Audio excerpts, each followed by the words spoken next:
Good morning everyone, welcome to knowledge account. আমি কুন্তল মাহিন্দার তোমাদের সাথে 7 ফেব্রুয়ারি 2025 টেলি কারেন্ট অ্যাফেয়ার্স নিয়ে ডিসকাস করবো উইথ স্ট্যাটিক জিকে। তোমাদের এই ক্লাসটা রেগুলার সকাল 6টায় হয়। আর আজকে যেহেতু শুক্রবার, আজকের ক্লাসের রুটিন অনুযায়ী তোমাদের 9টার সময় রয়েছে ম্যাথের ক্লাস। কেস স্টাডি চ্যানেলে ইংলিশের ক্লাস রয়েছে 9:30টার সময়, এটা অ্যাকচুয়ালি 9:45 থেকে তোমাদের হবে। আর 10:30 থেকে আজকে তোমাদের WBP কেপি প্রিভিয়াস ইয়ার কোয়েশ্চেনগুলো নিয়ে যেরকম ডিসকাস চলছে সেরকম চলবে। WBP জিকে বুস্টার কেস স্টাডিতে সন্ধ্যাবেলা 6টায়। আর আজকে তোমাদের বায়োলজির একটা চ্যাপ্টার হবে রেলওয়ে 7টার ক্লাসে। টেলিগ্রাম চ্যানেল নলেজ অ্যাকাউন্টে সবাই যুক্ত থেকো, যারা যারা ইউটিউব থেকে নোটিফিকেশান পাচ্ছ না, ওখান থেকে তোমাদের এই ক্লাসের নোটিফিকেশানগুলো চলে যাবে, কেমন? আর আগস্ট থেকে ডিসেম্বরের কারেন্ট অ্যাফেয়ার্স তোমাদের ইবুক সেকশানে রয়েছে। বাদ বাকি তোমরা পার্ট 1 পার্ট 2 একসাথে, এবং তার সাথে সাথে 2024-23-এর কারেন্ট অ্যাফেয়ার্স এবং স্ট্র্যাটেজিকের কারেন্ট অ্যাফেয়ার্সের মক টেস্ট একসাথে পেতে গেলে তোমাদের এই কোর্স সেকশানে এসে current affairs yearly 2024 PDF plus mock test এই কোর্সটা তোমরা জয়েন করে নেবে। ওয়ান টাইম পেমেন্ট, 1 বছর ধরে তোমরা এগুলো প্র্যাকটিস করতে পারবে। এছাড়া তোমাদের এই নাম্বারে প্রচুর যেগুলো রিকোয়েস্ট এসেছিলো অন ডিম্যান্ড, তোমাদের জন্য এই 3টে কোর্স স্টার্ট করা হচ্ছে। Railway group D special foundation batch, একদম নতুন ব্যাচ, এটা তোমাদের পুরো লাইভ আবার স্টার্ট হচ্ছে প্রথম থেকে। এটা তোমাদের 25 ফেব্রুয়ারি থেকে স্টার্ট হবে। তো এই রিলেটেড তোমরা এই নাম্বারে হোয়াটসঅ্যাপ অথবা কল করে ডিটেলসে যোগাযোগ করে নাও জয়েন করার জন্য।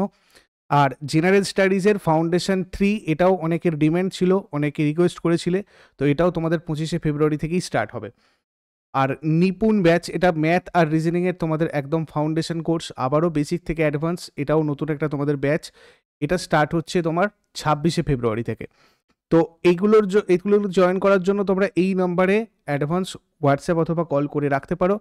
এটা রিলেটেড আমি তোমাদের একটা ভিডিও আলাদা করে দেবো, যাতে তোমরা বুঝতে পারো এই ব্যাচে কীভাবে কী ক্লাস হবে না হবে। তো আজকে প্রথম প্রশ্ন আমরা চলে আসবো 2025-26 বাজেটে ঘোষিত কিষাণ ক্রেডিট কার্ডের অধীনে নতুন ঋণের সীমা কত? 2025-26 বাজেটে ঘোষিত কিষাণ ক্রেডিট কার্ডের অধীনে নতুন ঋণের সীমা হচ্ছে 5 লক্ষ টাকা। দেখো, কৃষক, জেলে এবং দুগ্ধ চাষিদের স্বল্পমেয়াদী ঋণ সুবিধা প্রদানকারী কিষাণ ক্রেডিট কার্ড প্রকল্পে উল্লেখযোগ্য বৃদ্ধি ঘটবে এইটার দ্বারা, এবং এই ঋণের সীমা 3 লক্ষ থেকে বাড়িয়ে 5 লক্ষ টাকা করা হচ্ছে। মানে এটা এবছর এটা বাজেটে ঠিক হয়েছে। আমি তোমাদের বাজেটের একটা ক্লাস রেডি করছি, তো হয়তো সামনের সপ্তাহে তোমাদেরকে দিয়ে দেবো খুব সুন্দরভাবে, সহজভাবে ইকোনমিক সার্ভের বাজেটটা। তো এই ঋণ যেটা 3 লক্ষ থেকে 5 লক্ষ টাকা করা হবে, এতে কী হবে, সারা দেশে প্রায় আরও 7.7 কোটি কৃষকের জন্য আরও বৃহত্তর আর্থিক সহায়তা নিশ্চিত করা যাবে। কিষাণ ক্রেডিট কার্ড প্রকল্প প্রাথমিকভাবে 2004 সালে স্টার্ট করা হয়েছিল। আর এই কিষাণ ক্রেডিট কার্ড স্কিমে কৃষকদের চাষাবাদ আর কৃষি যন্ত্রপাতি কেনার সহজ শর্তে কম সুদে লোন দেওয়া হয়, যেটাই 3 ছিল, এখন বাড়িয়ে 5 লক্ষ করা হচ্ছে এবারে। National bank for agriculture and rural development মানে NABARD, এটা চালু করেছিল হচ্ছে কিষাণ ক্রেডিট কার্ড। কিষাণ ক্রেডিট কার্ড কৃষকদের স্বল্পমেয়াদী তাহলে ঋণ দেয়। কৃষকরা সহজেই ঋণ নিয়ে কৃষি উপকরণ, যেমন ধরো চাষের জন্য বীজ, সার, কীটনাশক এগুলো কিনতে পারে। এছাড়াও কৃষি যন্ত্রপাতি কেনা বা অন্যান্য খরচের জন্য ঋণ পাওয়া যায় কিষাণ ক্রেডিট কার্ড থেকে। কিষাণ ক্রেডিট কার্ড 3 বছর পর্যন্ত বৈধ, আর ফসল কাটার মরশুম শেষ হয়ে গেলে ঋণ পরিশোধ করতে হয়। তারপরে কোন দেশ সম্প্রতি জাতিসংঘ মানবাধিকার কাউন্সিল থেকে প্রত্যাহারের ঘোষণা দিয়েছে? UNHRC থেকে তোমার মার্কিন যুক্তরাষ্ট্র সম্প্রতি প্রত্যাহারের ঘোষণা দিয়েছে। মার্কিন যুক্তরাষ্ট্রের 47তম রাষ্ট্রপতি ডোনাল্ড ট্রাম্প জাতিসংঘের মানবাধিকার কাউন্সিল UNHRC থেকে দেশটাকে প্রত্যাহার করার এবং নিকট প্রাচ্যে ফিলিস্তিন শরণার্থীদের জন্য জাতিসংঘের ত্রাণ আর কর্মসংস্থার তহবিল স্থায়ীভাবে বন্ধ করার জন্য একটা নির্বাহী আদেশে স্বাক্ষর করেছেন। বিশ্বের বৃহত্তম অর্থনীতি মার্কিন যুক্তরাষ্ট্র জাতিসংঘের বাজেটের প্রায় 22% কিন্তু অবদান রাখে, সুতরাং এটা একটা খুব বড় ঘটনা ঘটবে। United nation human rights council, এটা 2006 সালে আমাদের জাতিসংঘ প্রতিষ্ঠা করে, জাতিসংঘ মানবাধিকার কাউন্সিল, ঠিক আছে। আর এটা 1946 সালে জাতিসংঘ কর্তৃক প্রতিষ্ঠিত জাতিসংঘের মানবাধিকার কমিশনকে প্রতিস্থাপন করে করা হয়েছিল। বিশ্বব্যাপী মানবাধিকারের প্রচার আর সুরক্ষার জন্য এটা কাজ করে থাকে। 47 জন সদস্য নিয়ে 3 বছরের জন্য ইউনাইটেড নেশন জেনারেল অ্যাসেম্বলির জন্য নির্বাচিত হন। আর এর সদর দপ্তর সুইজারল্যান্ডের জেনেভাতে রয়েছে। দেখো, ইউএনআরডব্লিউ সম্পর্কে আমরা দেখে নিই। United Nations relief and works agency for প্যালেস্তানিয়ান refugees in the near east, মানে নিকট প্রাচ্যে প্যালেস্তাইন শরণার্থীদের জন্য জাতিসংঘের ত্রাণ আর কর্মসংস্থা হচ্ছে একটা জাতিসংঘের সংস্থা যেটা ফিলিস্তিনি শরণার্থীদের ত্রাণ আর মানব উন্নয়নে সহায়তা করে। এটা গঠিত হয়েছিল 1949-এ। এর উদ্দেশ্যই ছিল ফিলিস্তিনি শরণার্থীদের জন্য সরাসরি ত্রাণ আর কর্মসূচি প্রদান করা। সদর দপ্তর জর্ডানের আম্মানে রয়েছে। আর কমিশনার জেনারেল ফিলিপ লাজারিনি রয়েছেন। তোমাদের এক্সিস্টিং যে ব্যাচগুলো রয়েছে বর্তমানে, বুলেট ব্যাচ এনটিপিসি গ্রুপ ডির জন্য, যেখানে তোমাদের ফেব্রুয়ারি পর্যন্ত এই অফার প্রাইস রয়েছে। ওয়ান টাইম পেমেন্টে তোমরা 1 বছর এই ব্যাচে জয়েন করতে পারো, এনটিপিসি এবং গ্রুপ ডি দুটোরই প্রিপারেশনের জন্য। এছাড়া জিডি এমটিএস সিএইচএসএল এর জন্য প্রাপ্তি ব্যাচে জয়েন করতে পারো। এটা এসএসসি ফাউন্ডেশন ব্যাচ, এখানে তোমাদের সমস্ত রকমের মক টেস্ট, ক্লাস এবং পিডিএফ এর সুবিধা রয়েছে। আর এসএসসি রেলওয়ে কম্বো ব্যাচেরও অপশন রয়েছে, পরিবর্তন ব্যাচ রয়েছে ডাব্লিউবিপিকেপির জন্য, এবং ক্লার্কশিপ মেন ব্যাচও তোমাদের চলছে। এছাড়া অন্যান্য সাবজেক্টের ফাউন্ডেশন ব্যাচ কোর্সও রয়েছে।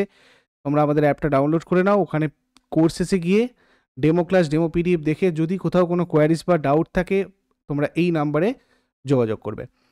পরের প্রশ্ন আমরা দেখব, নবীন চাওলা সম্প্রতি 79 বছর বয়সে মারা গেছেন। এই নবীন চাওলা কে ছিলেন? নবীন চাওলা ছিলেন প্রাক্তন প্রধান নির্বাচন কমিশনার। ভারতের 16তম প্রধান নির্বাচন কমিশনার হিসেবে দায়িত্ব পালন করেছিলেন। প্রাক্তন আমলা নবীন চাওলা 2005 থেকে 2009 সাল পর্যন্ত নির্বাচন কমিশনার এবং 2009 সালের এপ্রিল থেকে 2010 সালের জুলাই পর্যন্ত প্রধান নির্বাচন কমিশনার ছিলেন। এই নবীন চাওলা মাদার টেরেজার জীবনীকার হিসাবেও পরিচিত ছিলেন। মাদার টেরেজা টাইটেল এ একটা জীবনী তিনি প্রথম যুক্তরাজ্যে 1992 সালে প্রকাশ করেছিলেন। 1996 সালে চাওলা অক্সফোর্ড বিশ্ববিদ্যালয়ের কুইন এলিজাবেথ হাউসের ফেলো নিযুক্ত হয়েছিলেন 1996-এ। 2005 সালে ইতালির সরকার কর্তৃক মাজিনি পুরস্কার, এটা হচ্ছে ইতালির সাথে একটা নতুন সম্পর্ক গড়ে তোলার এবং বিদ্যমান বন্ধনকে শক্তিশালী করার প্রচেষ্টার স্বীকৃতি স্বরূপ তাকে দেওয়া হয়েছিল মাজিনি পুরস্কার। আর 2004 সালে new Delhi institution of directors থেকে পুরস্কার পেয়েছিলেন তিনি। তারপরে অর্থমন্ত্রী নির্মলা সীতারামন ঘোষিত তুলা মিশনের জন্য মোট কত বাজেট বরাদ্দ করা হয়েছে? 500 কোটি টাকা বরাদ্দ করা হয়েছে। তুলা চাষে উল্লেখযোগ্য উন্নতি সাধনের জন্য তুলা উৎপাদনশীলতার জন্য একটা নিবেদিত প্রাণ মিশন চালু করা হবে। এই মিশন কৃষকদের উন্নত প্রযুক্তি, উন্নত বীজ এবং আধুনিক কৃষি পদ্ধতি প্রদান করবে, যেটা উচ্চ ফলন এবং উন্নত মানের তুলা উৎপাদন নিশ্চিত করবে। তারপরে কে চন্দ্রায়ন সে চুনাও তাক উদ্যোগ চালু করেছেন? এটা করেছে ইলেকশন কমিশন অফ ইন্ডিয়া। ভারতের নির্বাচন কমিশন চলমান বিধানসভা নির্বাচনের সময় পশ্চিম দিল্লিতে চন্দ্রায়ন সে চুনাও তাক উদ্যোগ চালু করেছে। এর লক্ষ্য ভারতের মহাকাশ সাফল্য, বিশেষ করে চন্দ্রযান মিশনের সাফল্যকে কাজে লাগিয়ে ভোটারদের সম্পৃক্ত করা, ইন্সপায়ার করা। ভারতের নির্বাচন কমিশনের যদি আমরা দেখি, এটা একটা স্বায়ত্তশাসিত সাংবিধানিক কর্তৃপক্ষ যেটা জাতীয় আর রাজ্য উভয় স্তরে ভারতের নির্বাচন প্রক্রিয়া পরিচালনার দায়িত্বে রয়েছে।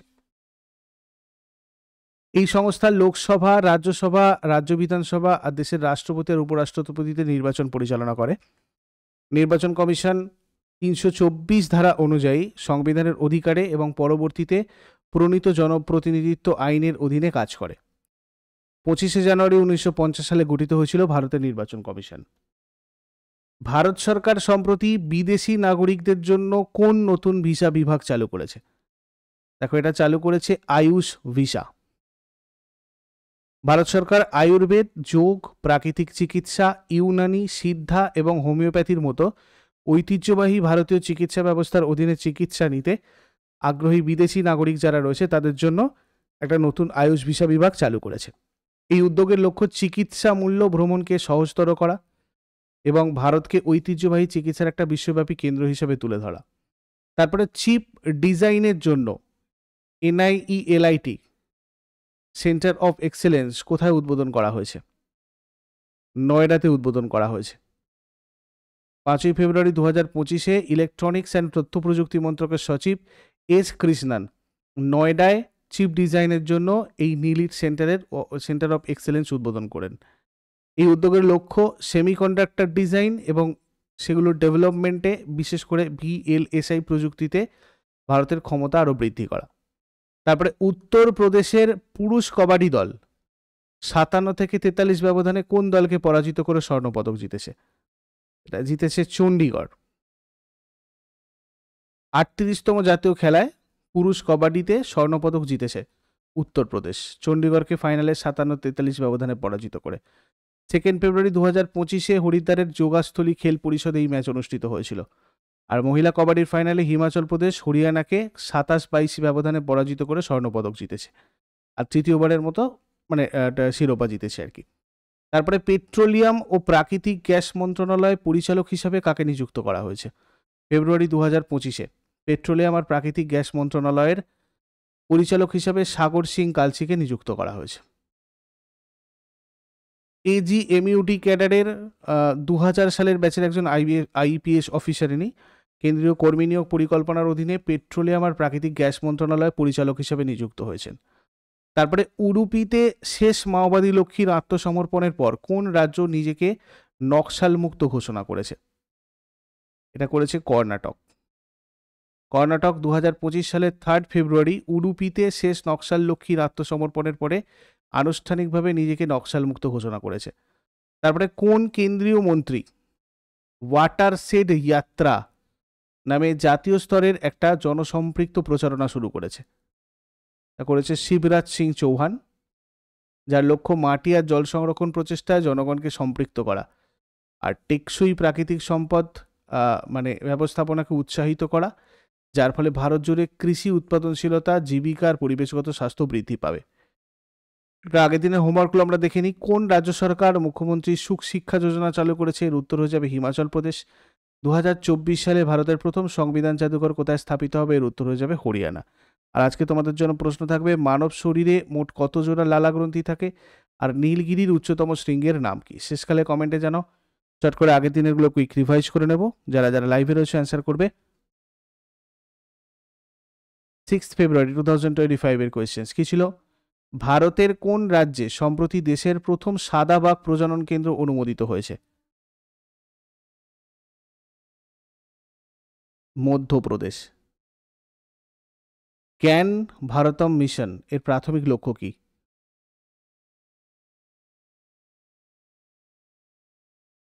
1 কোটি পাণ্ডুলিপির সংস্করণ এবং ডকুমেন্টেশন। ভারতীয় সেনাবাহিনী কোন দেশের সশস্ত্র বাহিনীর সাথে ইকুইভ্যালেন্ট সামরিক মহড়া পরিচালনা করে?